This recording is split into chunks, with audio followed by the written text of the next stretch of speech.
Nowadays, I see a lot of my friends and family watching full corporation-produced and funded series on TV, Netflix, or some other streaming platform, which is totally valid. Tons of great shows and movies are made like that. But, for whatever reason, I find the medium of web series to be a lot more compelling. Thus, I've decided to compile my top 10 web series that I've seen recently. They're listed in no particular order, barring number 1, which is without a doubt my favorite. Anyway, without further ado, let's get into it. At number 10, we have Scott the Woz, which is a bit of an odd choice, but I'll explain myself. Scott the Woz is, at its core, just a game review and retrospective channel. Hosted by the titular Scott Wozniak, it features the history and facts about video games and video game adjacent topics in a comedic fashion. What differentiates this from other video game review channels I watch, however, is what I can only describe as the overarching world building of the channel. Throughout gags and bits, random facts are mentioned and characters are introduced that, by all means, should be one and done type things, but there's a consistency throughout the series, which is cool. In addition to that, the production value is actually crazy good, and just earlier this year, a full hour-long episode/musical was released completely unannounced. So while Scott the Woz is a bit of an outlier on the list, I think it deserves to at least make the list. At number 9, we have Confinement. Confinement is an animated series based on the SCP Foundation, a semi-fictional company dedicated to securing and containing anomalies in order to research them and protect the general public. I say semi-fictional because the source material is just a website pretending to be hosted by the real SCP Foundation, hosting information and containment procedures on the anomalies they found. As someone who already really liked the concept of the Foundation, I knew I'd like this series, but even then it kinda surprised me with how good it was. The series is centered around an anomaly, Connor, who has been employed by the Foundation due to his anomalous ability to be brought back miraculously as a clone after dying. Each episode focuses on him helping deal with another SCP, and seeing all the most popular SCPs in animated form is cool, but what really makes this story cool is his character, and how he interacts with himself and others. A cohesive story isn't what I'd expect from anything SCP related, since it's normally made up of wiki pages, but it's definitely refreshing. At number 8 we have Potter Puppet Pals. Though the series alone isn't super outstanding, it's the principle of it that awards it its spot on this list. For starters, it's kind of iconic. The series is just as it sounds. Harry Potter and company are portrayed by puppets. Hilarity ensues. But it was part of both my and many others' childhoods on early YouTube over a decade ago. It's not only this that makes it noteworthy, though. It was created by Neil Cicierega, a man known for making a lot of things. He worked on the cartoon Gravity Falls, created comics on Tumblr, animations on Newground, and music both under his own name on YouTube and a completely separate band named Lemon Demon. Needless to say, his reputation is extensive. At number 7, we have Big Top Burger, a series made by one of my favorite YouTube animators, Worthy Kids. It's about a clown-themed burger truck run by a band of 3 young adults in clown makeup and one real clown named Phil.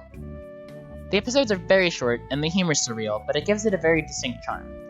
Paired with its likable characters, beautiful animation and style, and killer intro music, Big Top Burger might not be world-changing, but it's a cute little show that I can go back to from time to time.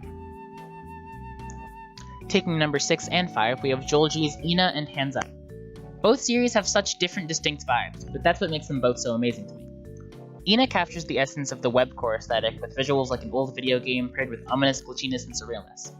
Hands Up has a more traditional style, but vaguely captures a similarly retro essence, with one episode paying homage to games like Parappa the Rapper, giving it a cool, funky vibe. The characters and world building really make these stand out, and it's what's earned Joel G his well-designed climb to fame.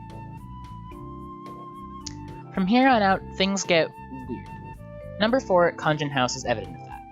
Congen House is about nothing in particular, honestly. The first episode opens with Congen, calling for Kelly's Pizza in a hopeless attempt to order some pepperoni pizza, and is shut down multiple times. He shows up at the restaurant only to be verbally assaulted by the owner, Gino, who promptly fires his only employee, gay spaghetti chef, for making a mess on the floor after being shot and dying. Then the episode ends. Yeah, that's it.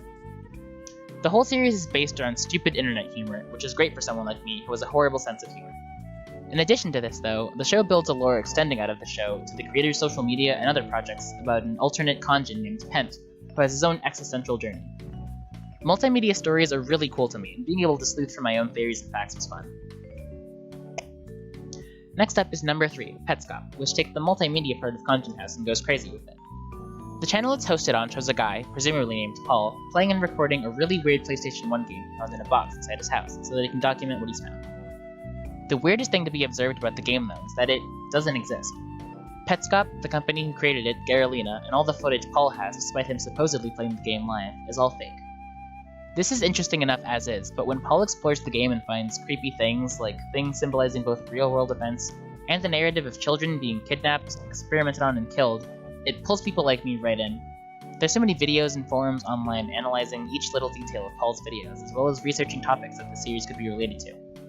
Anyway, this one earns a solid 3rd place for making me watch videos about dead kids at like 12 in the morning. Speaking of dead kids at 12 in the morning, the FNAF tapes are number 2.